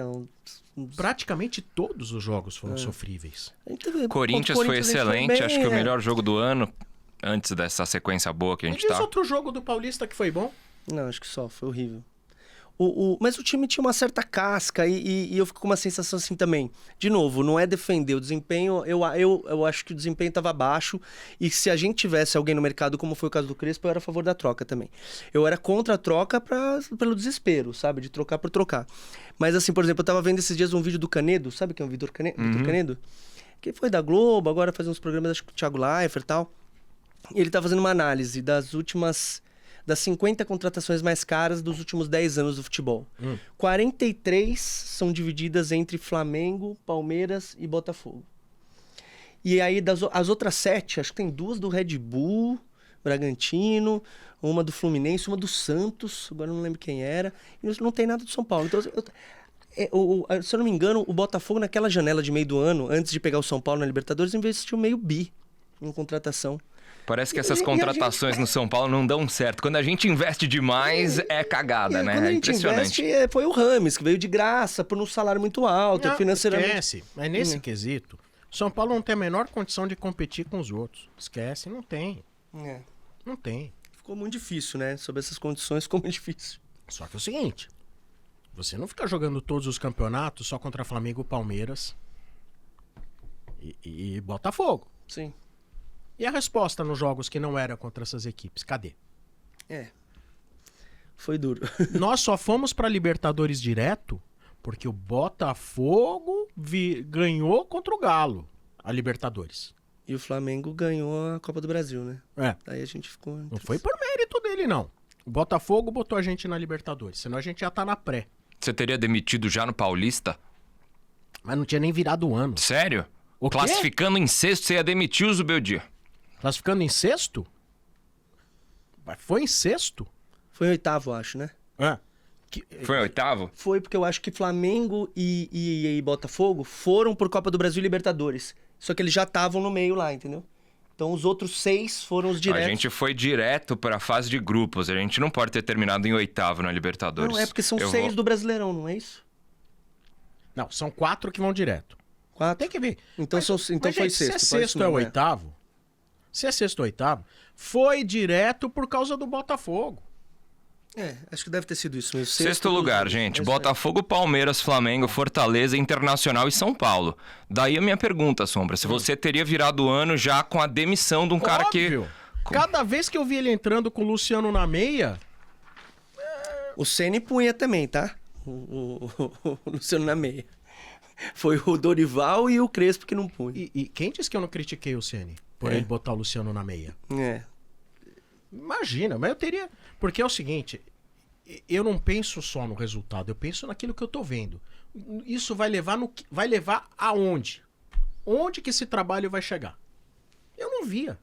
Já que o maior ídolo que eu tenho na minha vida foi citado, eu quero saber o que o Sombra acha do mito, cara. Eu amo o Rogério Ceni, assim como tenho muitos ídolos na música e tal, mas, cara, Rogério Ceni, pra quem me conhece, é a minha vida. Porque eu vi esse cara fazendo gol, pegando pênalti, e hoje de técnico... Cara, eu amo o Ceni. O que você acha do Ceni? O Raí é maior que ele na história de São Paulo? Careca? Quem são seus ídolos? Não, o Raí não... Olha lá, vamos lá. O Raí, a grosso modo, ele não é maior que o Rogério na história do São Paulo. O Rogério é uma figura gigante. Mas não vamos esquecer que o Rogério só pode ser tri mundial porque em algum momento... Raí, Tele e Miller e outros foram campeão primeiro. Então só existe o tri porque existiu o campeão e o bicampeão. Né? Rogério, goleiro incrível, um mito. Como goleiro. Como treinador é uma outra razão social. Tem o caminho dele a seguir, né? Tem as suas teimosias, as suas qualidades. Acho que com o time do Bahia ele faz um bom trabalho. É inegável que ele faz um bom trabalho com o time do Bahia, né? A gente vê, às vezes, o Bahia deu uma... Vocês assistiram Bahia e São Paulo? Foi 1-1, é isso? Não. 1-1? Não. Apanhamos lá. Apanhamos, Apanhamos lá, mas não vimos a cor da bola, gente. Foi a primeira vez que ele ganhou de São Paulo, né? Sim. Foi a primeira vez. Nós não vimos a cor da bola. Bom, mas o Bahia faz um bom trabalho dentro das possibilidades do Bahia, porque também não é porque é do Grupo City que agora o Bahia tá brigando pelas mesmas contratações que o Flamengo. Não é. A realidade não é essa, né? Até porque o Grupo City lá não é um Zé Mané que, toma dinheiro, contrata e vai. Os caras administram de alguma maneira, né? No qual põe um dinheiro, me dá resultado. O campeonato do Bahia é ir pra Libertadores, gente. Eles estão no G4 hoje, né, no Brasileiro. Eu não sei agora se tá no 4. Quarto lugar, sexto. cara. Acho que é o sexto, hein? Acho que é o sexto. Bom, sei lá. Mas o campeonato do Bahia é ir pra Libertadores. Vocês concordam comigo? Né? E eu acho que o Rogério faz um bom trabalho. Eu não assisto jogos do Bahia direito pra chegar e falar, olha, eu acho que isso não é legal, acho que aquilo é legal, acho que ele poderia melhorar nisso ou naquilo. Não sei. Vou defender o Ceni aqui, desculpa. O Ceni tá em quarto lugar desse Brasileirão difícil pra caramba. Não, e eu torço pra que o Rogério seja até campeão brasileiro. Eu torço. Né? Bahia, Pelo São tá Paulo, lindo. quem sabe você vê ele São Paulo voltando não em for, poucos você não. anos. Ai, cara. Ou você, como eu, espero que o São Paulo esteja com as dívidas todas sanadas e com o Então ambiente ele não mais volta legal. mais. Aí, ele não ia, aí se eu esperar pra estar com as dívidas sanadas e voltar, aí não... Você tá tão pessimista assim, cara? A gente não terminou aquela conversa, né? Você não vê otimismo? Não vejo. Não mesmo, vejo, cara. Não vejo. Eu não vejo. Por quê? Me diz o porquê. Me dá boas razões pra acreditar que o São Paulo vai ter uma gestão agora maravilhosa, que nos próximos anos o São Paulo vai fazer tudo certo, que o São Paulo vai conseguir juntar dinheiro de lá, de cá. O acordo com o grupo não te força um pouco isso, uma vez que, assim, se você não tiver uma certa responsabilidade financeira, o preço vai ser maior. Porque se São Paulo não se comprometer com a folha que foi combinada, vão começar a pegar renda de TV. Vão começar a pegar... isso. Aí o bicho vai pegar mesmo, aí vai pra Série B. Então eu tenho a sensação que tem algo que nesse momento te puxa a ter uma certa responsabilidade financeira. Respeitando o FDIC, eu acho que dá, Sombra. Muito bem. Veremos. Quanto vai sobrar esse ano e quanto que no ano que vem vai sobrar para você ter uma contratação? Então, para quanto nós vamos reduzir? Quanto vai sobrar de dinheiro? Quanto que a gente vai poder contratar? Eu não pensaria em contratar ano que vem, eu pensaria em chegar em 2030 com um time que não caiu e pagou mais ou menos suas dívidas para Então, vamos poder lá. pensar num centenário com investimento. Hoje o presidente que adotou pode ser o pra amanhã. FDIC é o Júlio Casares. Que depois de 5 anos ele... Né? Vai deixar o cargo. Depois ele... Não. Primeiro ele deixou chegar em 1 bilhão. Vendeu um monte de ideias, de histórias, que ele tava lá pra sanar o São Paulo, e juntos pelo São Paulo, e a piroquinha, e o caralho, etc e tal. Aí ele pegou 1 bilhão. Aí ele fala, agora ferrou. Aí vai lá, apela pro FDIC. No fim do ano que vem ele não é mais presidente. E o próximo presidente? Qual a garantia que vai seguir esse rumo? Me dá uma Nenhuma. razão pra entender, assim, nos últimos 4 presidentes, qual fez uma gestão financeira não temerária? Eu acho que de longe o melhor desses 4 é o atual. Você concorda? De longe, cara. O Aidar ficou pouco tempo, né? Roubou o São Paulo. Não posso. Isso eu não sei se ele roubou. Teria Mas foi roubado o São empichado, Paulo. Eu foi posso ser empichado. processado. Ele perdeu o cargo por isso, cara. Pô, teve negócio da namorada. Isso é sabido. Então, quem vai ser o próximo presidente? O Leco horroroso. Juvenal, você falou. Qual a capacidade de gestão do próximo presidente? Vai ser a ex-mulher do Casares, a próxima presidente? O que ela já geriu na vida? Quantas vezes ela teve 700 milhões na mão pra gerir? Ela é a favorita de alguma forma? Não, mas ela é uma candidata. Rapaz, Ou é o candidato, o presidente do conselho, que, sei lá, recentemente tem até foto dele com as calças arriadas num bar. Esse vai pôr o São Paulo nos trilhos. E até 2030 vai fazer o São Paulo chegar no nível de gestão aí que hoje tem o Palmeiras, que tem o Flamengo. Vai? Eu acho que é possível. A Vai ser gente não vai ser- conhecer um nome e ele surgir. Eu acho que é possível. Então, mas Do você clube viu que como- você é sócio. Mas você não acha que fica tudo muito no Tá no campo si, do é. tipo... É possível. Vamos torcer. Mas não é pela lógica, né? Não tem uma lógica. Tem uma Não. lógica? Não a única coisa que dá um pouco de esperança, eu acho que é esse grupo aí que tem algo amarrado com eles, que se não se cumprir, o preço vai ser pior, vai ser Que caro. grupo? O Galápagos, não é? O grupo que, se você não cumprir certas metas financeiras, o custo vai ser muito caro, vai ser muito alto. Tá, mas até quando? O contrato é até 2030, não é? Não Com a Galápagos? Se eu não me engano, Para sanar as dívidas primeiro. Acho que é pela questão bancária, que os juros é alto. A ideia era, pelo menos, dar um pouco de saúde. E você teria que ter um pouco de consciência que não dá pra ter um time muito grande, pelo menos por 2, 3 anos, enquanto você não pagar essas dívidas. E nesse tempo que cumprir as metas financeiras, o que o São Paulo vai acumular de dinheiro? Como vai ser isso? Como que vai entrar dinheirão mesmo? Eu acho que não muda muito do planejamento de hoje, né? Fechar um grande patrocínio, Depender um contrato de vendas, infelizmente. bom com a TV, sócio torcedor aumentar, o site do sócio é uma O contrato com a TV porcaria. já tá assinado até 2030. Então. Vai ter que antecipar essas alíquotas, é difícil.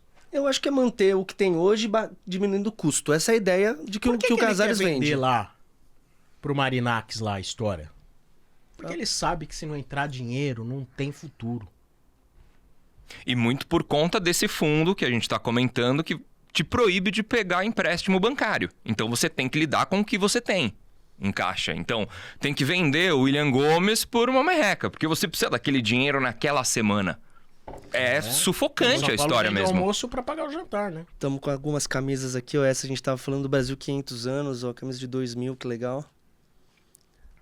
Deixa eu perguntar, você acha que o Brasil ele vai estar bem como país até 2030? Cara, o Brasilzão, Você acha que vai? eu acho que tem muito menos chance de dar certo que o São Paulo. Sério? Juro por Deus. Por quê, hein?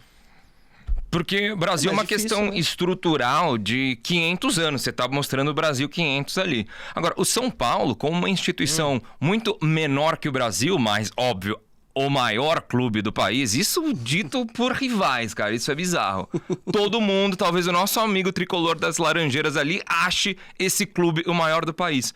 Eu acho que o clube do qual você é sócio pode se refundar por dentro, quem sabe, sem uma SAF. Agora, pro Brasil, eu não vejo. Fundação, o conselheiro vitalício que tá lá, que é um Zé Mané, ele chegava e falava assim: eu sou um Zé Mané, eu vou embora, eu não vou mais dar voto, não quero mais dar palpite, eu não quero votar. Eu vou dar uma opinião. Eu quero ir embora, eu sou nulo, eu só prejudico. Você acha que vai acontecer isso?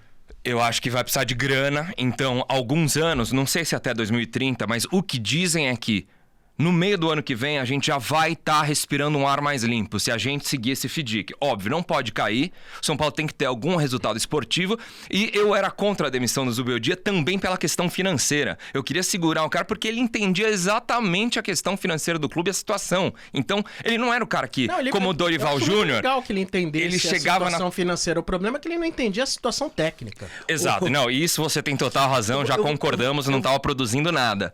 Mas eu acho que é possível, Sombra, só para... Eu vou dar minha opinião sobre isso. O que eu tô insistindo aqui nessa questão desse acordo com esse grupo é porque eu tenho a sensação que tanto pro Brasil, quando a gente fala talvez até, né, assunto que tá quente, sobre, por exemplo, sobre democracia, ou para um clube como o São Paulo, é diferente. O Brasil, né, são várias instituições se degladiando por poder e... Que nem no São Paulo, tem não sei quantos partidos lá dentro. Sim, mas é um pouco mais controlado, né? Eu acho que porque é aquela piada, assim... legal, todo mundo usa a Suécia de exemplo para ser um país incrível, mas lá tem 6 pessoas. De um jeito ou de outro você controla. Aqui é mais complicado num país do tamanho do Brasil.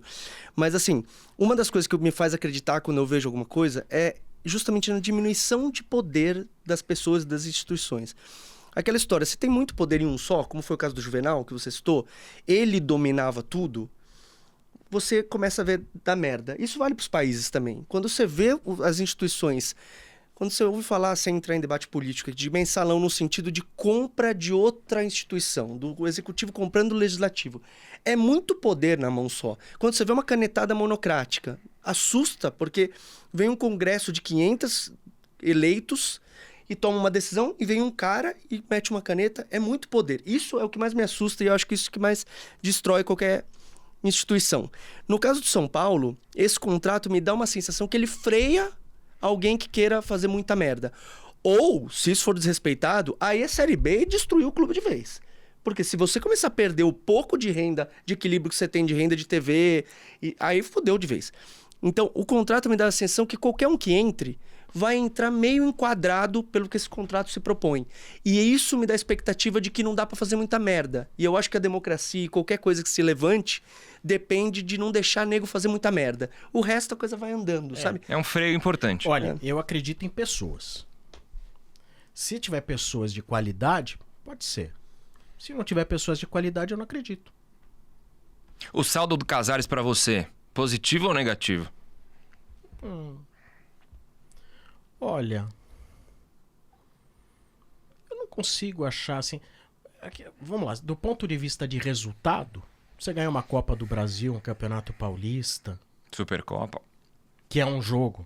Mas é um título contra o Palmeiras fortíssimo. Porque se não fosse contra o Palmeiras, a gente nem ia lembrar. Se fosse contra o Vitória, a gente não ia nem lembrar. Mas não vai desse ser. título. Supercopa é campeão.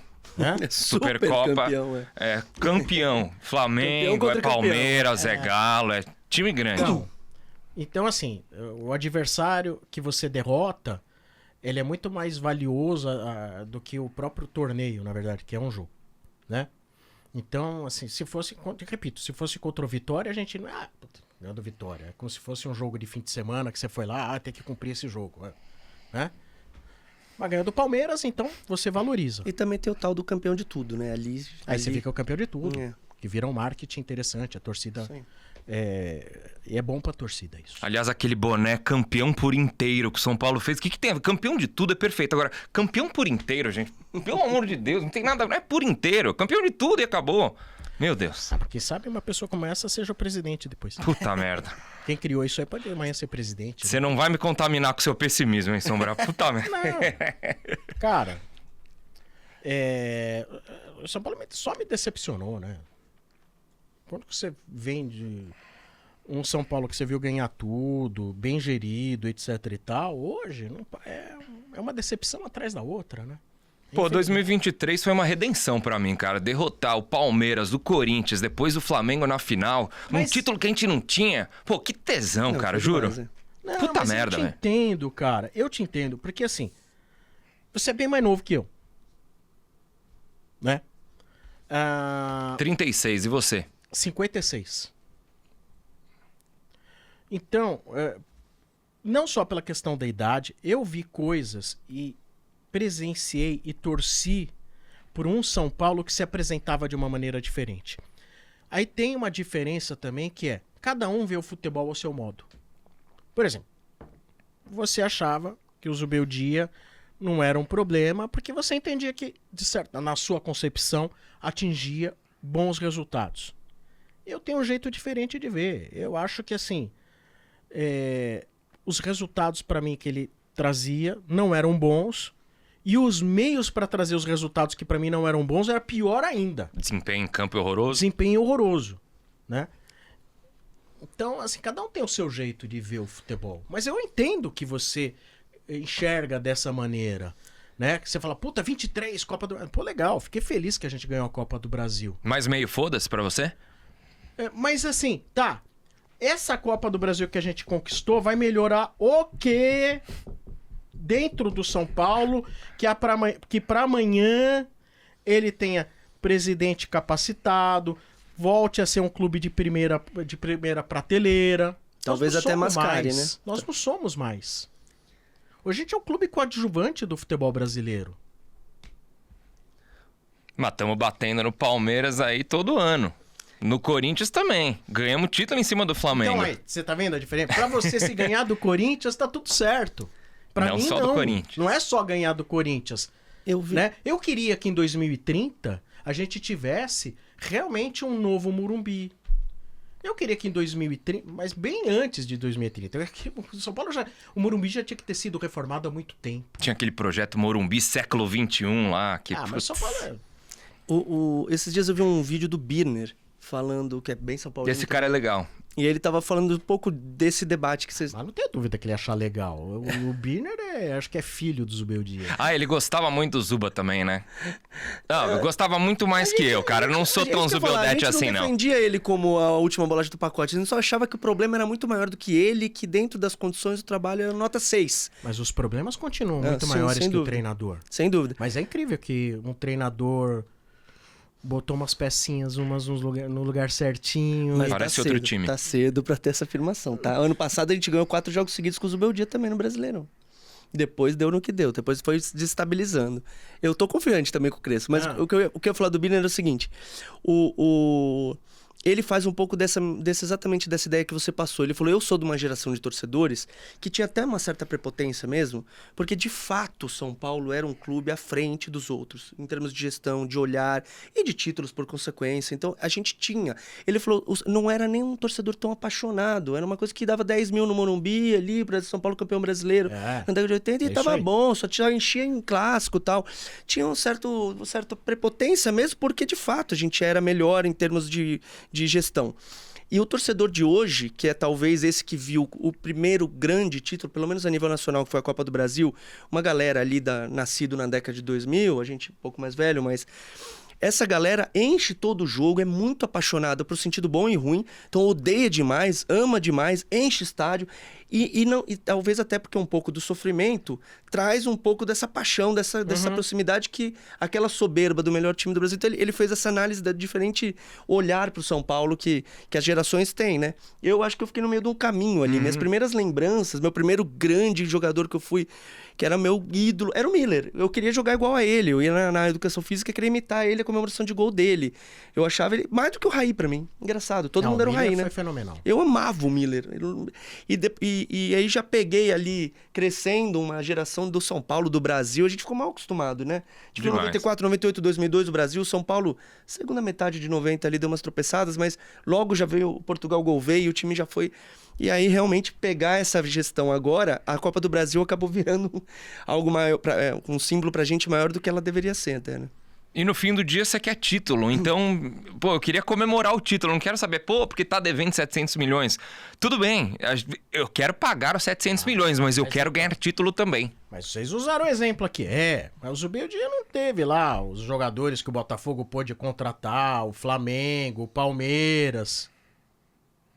Mas você só quer o título, você não quer saber como chegar no patamar que eles chegaram. Concordo 100%. Tem que sofrer um pouco. Se você só pensar que se ganhar do Corinthians e do Palmeiras tá tudo certo, que isso te preenche, Sim. Legal, te preenche. E amanhã? Te preenche? Não, a minha vida, você ela não paga as suas contas. é baseada no pensar a longo prazo, mas como eu te falei, eu vejo qualidades no Casares, então eu acho que ele tá fazendo um bom trabalho. Ótimo não é ótimo. A postura dele eu acho muito negativa. Esse negócio de fechar comentário no Instagram eu acho muito chato. Ele é um cara muito exibido, eu acho muito exagerado. Agora, ele é um narcisista. Ele é muito digital. egocêntrico, muito narcisista. Mas eu vejo coisas positivas. Então, estar saneando as contas com ele o decidiu FIDIC. agora, né? Com o FIDIC. Sim, E ainda ele decidiu na hora de sair, agora. né? Sim, mas o FIDIC podia- vem de um tempo. Não, mas que começou agora, esse ano. Ele teve 5 anos pra começar. Sim, veio pandemia, complicado, vários Pandemia foi antes erros. dele. Mas o São Paulo já estava em queda financeira antes dele. Ele foi um cara que Inclusive, ele apoiou o Leco, né? lá, Ele fez mesmo time, parte né? da diretoria. lá da parece né? que é todo mundo da mesma chapa. Mas Você não É sabia? todo mundo da mesma uma chapa. É uma grande confraternização. Sim. Vamos E disso onde aqui. ele tava quando aconteceu tudo isso aí? É. Quando que ele se posicionou quando o Leco tava fazendo tudo que ele fez? Inclusive o terceiro mandato do Juvenal, ele foi apoiador. Quando... É o mesmo grupo. Sim. Então, assim, eu não consigo dissociar o Casares agora de lá. É a mesma Um pessoa. processo, Eu acho que na redução de danos, mesmo nessa fase, a gente ainda assim conquistando títulos. Por isso, o meu otimismo a médio prazo, para não falar longo prazo. A médio prazo, eu acho que tem jeito. Tomara. Veremos. Vamos por isso ou aquilo? Isso ou aquilo. Falamos de Sene. Esse primeiro a gente até... Sene ou Raí? Raí. Seco assim? Pode desenvolver um pouco mais? Bom, vamos lá. Você não vai escolher... Ué. Cara, o Raí, Tele, Zete e Miller foram os caras responsáveis por transformar o São Paulo dentro de campo no gigante. Internacionalizar a marca. Tele ou Cilinho? Essa Nossa, é até olha, essa é... Eu vi o Miller falando esses dias da diferença deles, Cara, por isso que a gente colocou isso aí. O meu maior respeito ao Cilinho, mas é que o Tele é o meu maior ídolo. O Tele, pra mim, é o maior nome da história do São Paulo. Mais que o Raí, mais que o Rogério, mais que Careca, Raí, mais que... Mais que todos. Pra mim é Tele Santana. São Paulo de 2005 ou de 93 ou 92? Aí, três opções. Precisa responder? O primeiro? Tele. 92, 93... E aí dá pra escolher? O com Raí, sem Raí? A ideia era assim, a sequência do Tele ou a sequência 2005 a 2008? 92. Eu vou 92. de 92. A gente poderia ter sido tricampeão seguido em 94. Isso seria... 92 Roubado. de fato, o São Paulo era o melhor time do mundo, né? 93 o São Paulo já tropeçava, o Palmeiras da Parmalat já chegava, o São Paulo perdeu 94 que começou a... 93 foi bom. Foi bom ainda. Foi bom. Mas já tenho dúvida se o time rendia igual ao de 92, não. 92 era impressionante. Mas rendia bem. Jogasse contra o Milan. Leonardo. Rendia bem. Agora, a gente já falou da Copa do Brasil de 2023, ô Sombra, mas você preferiu o Brasileirão de 2006, que foi o primeiro lá atrás, Tirou ou desde 91, o de 2023, que a gente já tava fudido de grana? Peraí, Brasileirão de 2006, que foi o que não primeiro ganhava lá. desde de 91, né? Ah, Ou a Copa do Brasil de 2023, que tirou a gente de uma fila de título a nível nacional. putz. Qual dos dois? 2006. 2006. Brasileirão é brasileirão. Né? Nessa fase aí eu escutava Estádio 97 todo dia. Aí é bom. 5, 6, 7, 8. Essa fase aí acho que nenhum time viveu, cara. Espetáculo. Tri seguido é sacanagem. Brasileiro é muito difícil. Tri O Palmeiras seguida. quase conseguiu. Quase. Sombra, eu coloquei, Cruzeiro também. eu coloquei aqui uma que é pessoal, uma pergunta que é pessoal minha, porque eu normalmente perco esse debate, todo mundo discorda de mim. Mas Serginho ou Leonardo na lateral? Leonardo. Eu também. Obrigado. As pessoas normalmente preferem o Serginho, tem lembranças do Leonardo mais como meia, mas é que o Léo era craque demais também, né? Putz, são dois grandes jogadores, mas o Leonardo era impressionante. Acho impressionante. Pena que ficou pouco tempo com a gente. É. Tanto que foi pra meia e depois já... É. 2 Copas, acho o Léo, né? 94 2 e 98. Copas, é. Não, o Leonardo era impressionante. Ô Sombra, a última é em relação ao rádio ou à internet. E aí eu queria desenvolver essa pergunta pra gente fechar, que é, você acha que o rádio, como a gente conhece ele hoje, frequência, dial e tal, a gente vai morrer com ele ainda existindo ou você acha que a internet vai meio que acabar com esse rádio que a gente conhece? Olha, isso é uma pergunta muito difícil. Já pensou nisso? Atribuíram a seguinte frase, não sei se foi ao Bill Gates ou Steve Jobs. E eu não sei nem se eles falaram tal frase, mas eu li. Vamos lá. Cidadão X disse: olha, o dia que a internet morrer é o rádio que vai anunciar a morte. Você vê que interessante, né? Hoje uma pessoa, cara, se ela ficar sem internet, ela se sente nua. O rádio não precisa das mesmas conexões, né? Que a internet. Você acha que sempre vai ter lá o 80 e não sei quanto, ponto não sei quanto, cento e tanto, quanto era novo? 97,7. Eu seja meio suspeito pra falar disso, porque eu sou um apaixonado do rádio. Eu sou um filho do rádio. Eu comecei a acompanhar o rádio basicamente na mesma época do nascimento da frequência modulada, do FM. Eu sou um apaixonado do rádio, né? Dizer o que vai ser do rádio daqui a 30 anos é muito difícil, né? Agora, você é 20 anos mais novo, né? Você vai talvez poder saber melhor até onde vai o rádio do que eu, né? É difícil isso, cara. É muito difícil. Mas sua resposta é rádio. Não foi... Onde que foi? Eu sou suspeito, cara. Eu sou apaixonado pelo rádio. Mas onde que foi aí? Por exemplo, lá no Rio Grande do Sul ferrou tudo, alagou, etc e tal. As pessoas tinham que usar o rádio pra se informar. Muito rápido. Tinha que usar Muito o rádio fácil. pra se informar. Né? É isso aí. Gente, Se inscrevam no canal do Machonaria FC, deem like aí nesse vídeo, legal que você ficou até agora. Brindizão. Pra fechar tem um brinde aqui, mas galera, sigam o Marinho Seafood, The Ranch, Baixo Alfa, sigam o Sombra nas redes sociais, o Valtinho, eu mesmo. E Sombra, pra fechar, no começo do programa eu tinha falado que a gente tinha um presente para todos os membros lá daquele time maluco. Não sei nem se eu vou conseguir. É grande. Foi, hein? Olha aí, ó. A caixinha é bonita, mas tem a caixinha com um monte de... Olha lá. Vai ter caneca pra todo mundo, hein? Brinde lá pro time inteiro, tá, Sombra? Olha que legal, meu. Porra. Brinde do Machonaria FC pra você, meu. Vocês jogam pesado, hein? Vou te ajudar a levar esse negócio, hein, meu? Olha lá. Bacana. Tá tudo aí dentro. Todas as canecas aí pra todo mundo, legal. Tá bom, Sombra? Maravilha. Cara, obrigado, viu? Muito obrigado, velho. Valeu de verdade. Não chora pelo Zubeldia. Imagina! é que debatendo com alguém que gosta tanto dele, a gente parece até meio maluco. Mas não, sou meio do time do Valtinho, o caminho do meio ali é sempre o melhor. Obrigado, galera. Valeu aí. Falou! Valeu, gente.